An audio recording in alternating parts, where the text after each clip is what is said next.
Bonjour, merci d'être avec moi pour cette nouvelle vidéo, cette première vidéo dans mon nouvel appartement qui n'est pas terminée. Donc là, vous pouvez le voir, je ne suis pas dans ma cuisine, je suis dans ma salle à manger.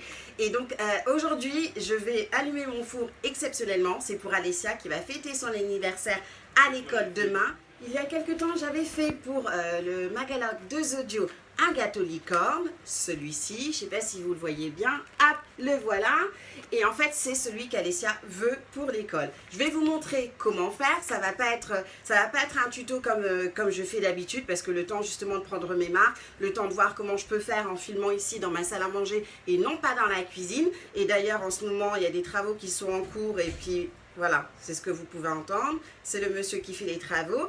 Et donc j'espère pouvoir faire ça dans ma cuisine au plus vite. En attendant, je vais vous montrer vite fait comment faire le gâteau. Là, ce qui nous intéresse, c'est la décoration. Donc la meringue, le travail de pâte à sucre. Et si vous avez des questions, vous faites comme d'habitude, vous les postez en dessous de la vidéo. Et surtout, vous n'oubliez pas de vous abonner. Donc on va commencer par le gâteau. Il va nous falloir des colorants alimentaires. Pour cette base de gâteau au yaourt, il nous faut un yaourt, 3 pots de farine, un pot d'huile, 2 œufs, un sachet de levure chimique, 2 pots de sucre avec un sachet de sucre vanillé. On va simplement mélanger tous les ingrédients.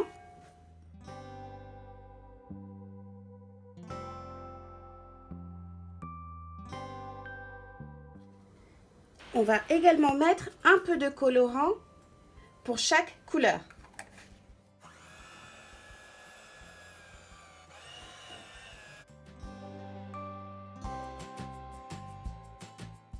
Pour la meringue, il nous faut 3 blancs d'œufs et 140 g de sucre. Avant de commencer à battre la meringue, on va préparer nos douilles dans nos poches à douilles ainsi que les colorants. On va commencer par battre les blancs à faible vitesse. Une fois qu'ils sont montés en neige, on ajoute le sucre et on continue à battre.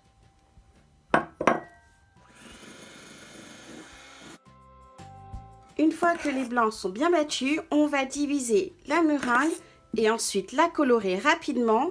Juste avant de la pocher, vous faites le nombre de couleurs que vous désirez. Moi, j'en ai 5. On verse le colorant au préalablement dans une cuillère pour éviter de trop en mettre d'un coup. Et pendant que je mets les colorants, Alessia va les mélanger.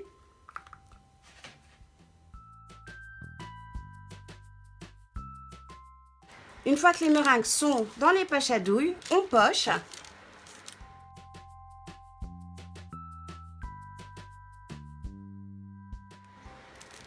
Et on fait la forme que l'on désire pour chaque couleur. Dans un premier temps, on va cuire pendant 20 minutes à 120 degrés. Ensuite, pendant 1 heure à 100 degrés. Pour la crème au beurre, on va battre 400 g de beurre pommade et ensuite on va ajouter au fur et à mesure le sucre glace. On va voir ça rapidement. Voilà, la consistance elle est bien toute molle et en plus il a un peu augmenté de volume. On rajoute tout doucement le sucre glace par petite quantité et à vitesse moyenne. Et on continue à battre. La crème au beurre est prête. On va mettre un tout petit peu sur le plateau. Ensuite, on va positionner les gâteaux et mettre un peu de crème au beurre entre chaque couche.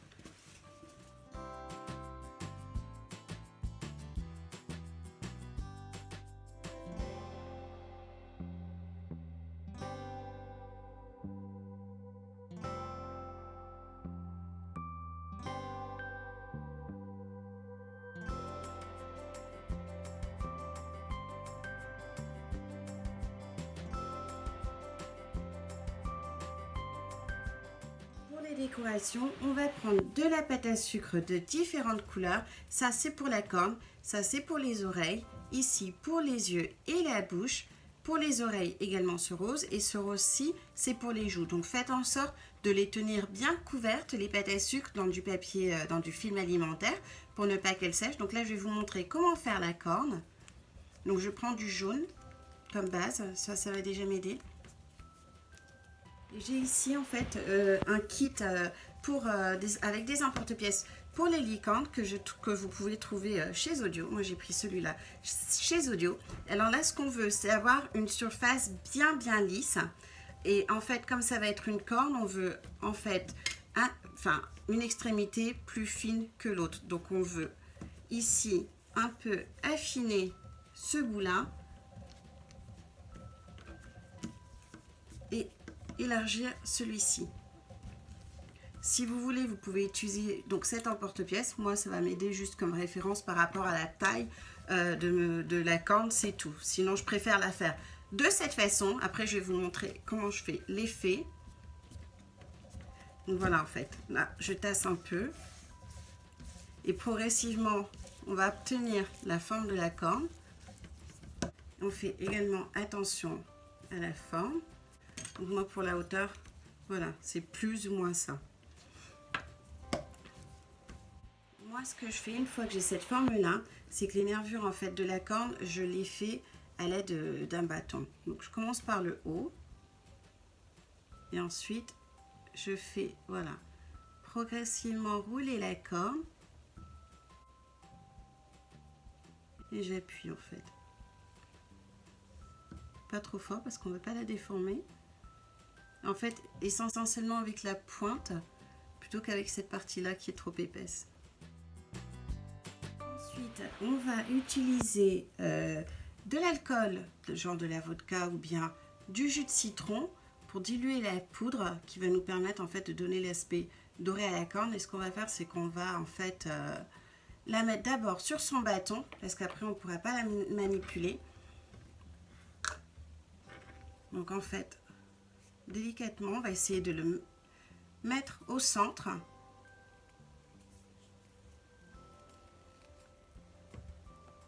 On va commencer à peindre. Et si c'est nécessaire, n'hésitez pas à mettre plusieurs couches. Donc là, la corne, elle n'est pas bien droite, mais on va la positionner. En séchant, elle va durcir, quoi qu'il en soit. On peut utiliser du CMC pour qu'elle devienne vraiment dure. Vu l'épaisseur de la pâte à sucre, moi je trouve pas que ce soit nécessaire, mais après si vous devez la transporter, c'est peut-être mieux. Donc une fois que la corne est peinte, on la met sur un support et on la laisse sécher. Ensuite pour la pâte à sucre blanche, on la prend, vous voyez un peu la quantité, des grosses balles de ping-pong, et en fait on va commencer à faire les oreilles. Moi, je vais m'aider de cet emporte-pièce. Là, c'est assez. En plus, je veux qu'elle soit assez épaisse. Vous voyez, elle fait environ 1,5 cm d'épaisseur.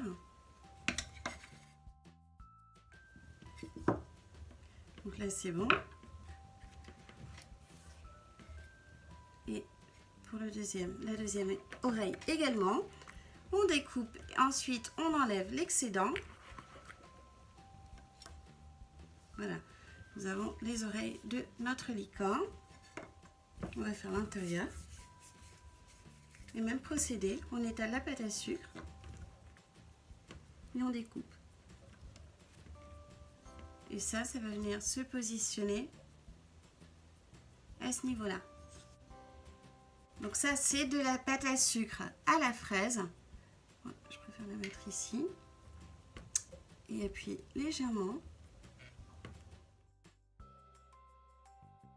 On va prendre des petits cure-dents en plastique, c'est ce qui va nous permettre de faire tenir les oreilles dans le gâteau. Voilà. Faites attention que ça ne transperce pas derrière. Et pour faire les yeux, c'est très simple. On va avoir un peu de pâte à sucre blanche. Et moi, pour avoir mes cercles, ce que j'utilise sont tout simplement des douilles. Je me sers en fait des extrémités des douilles. Donc là, les yeux, voilà, on va les étaler. On ne les veut pas trop fins. On veut qu'il y ait du relief. On va utiliser une douille assez grosse. Donc là, l'avantage, c'est qu'on peut passer le doigt à l'intérieur. Là, on a nos yeux. Et ensuite, pour le cercle des yeux, on va utiliser des douilles plus petites. Donc pour les sortir, on utilise de nouveau un cure-dent. Il nous en faut deux plus grands,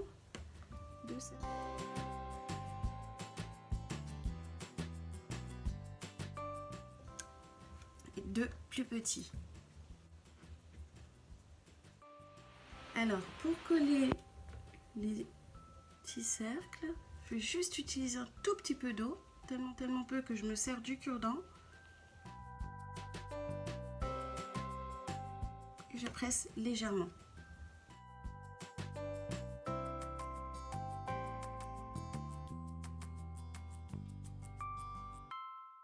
Et ensuite le deuxième.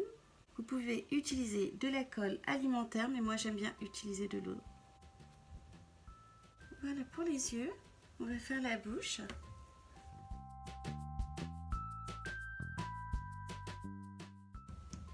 Et pour la bouche, c'est tout simplement un cercle que l'on va couper.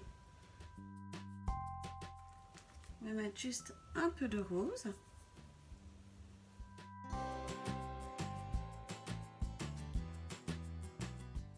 Voilà que ça prend forme. Et il ne nous reste plus qu'à faire les joues.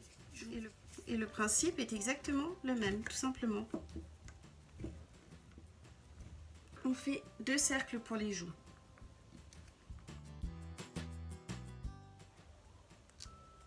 Voilà. Donc, hop, notre petit visage est prêt. On va ouvrir notre gâteau de pâte à sucre.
Alors, voici le gâteau d'anniversaire d'Alessia. C'est fait. Sur la fin, j'ai un peu accéléré. J'ai été un peu plus rapidement parce que le positionnement des meringues, vous faites comme vous le sentez. Alors, je suis désolée pour cette qualité de vidéo. Voilà, aujourd'hui on est mercredi, j'avais des enfants à la maison, donc il fallait que je m'occupe d'eux. En plus, il fait très chaud, comme vous voyez le voir, je transpire. Là maintenant dehors il fait nuit, ce qui veut dire que j'ai une lumière. J'ai une lumière qui fait tout le tour de ma pièce et là, je sais que ça rend... C'est terrible sur la vidéo. Voilà pourquoi je ne ferai pas de tuto tant que ma cuisine n'est pas prête pour pouvoir vous fournir des tutos de bonne qualité. Mais bon, celui-là, il fallait que je vous le montre, il fallait que je le fasse. C'était important pour Alessia. J'y tenais également. Donc voilà, si vous avez des questions, comme j'ai dit au début, vous n'hésitez pas à les poser. À bientôt pour un nouveau tuto. Merci de m'avoir suivi.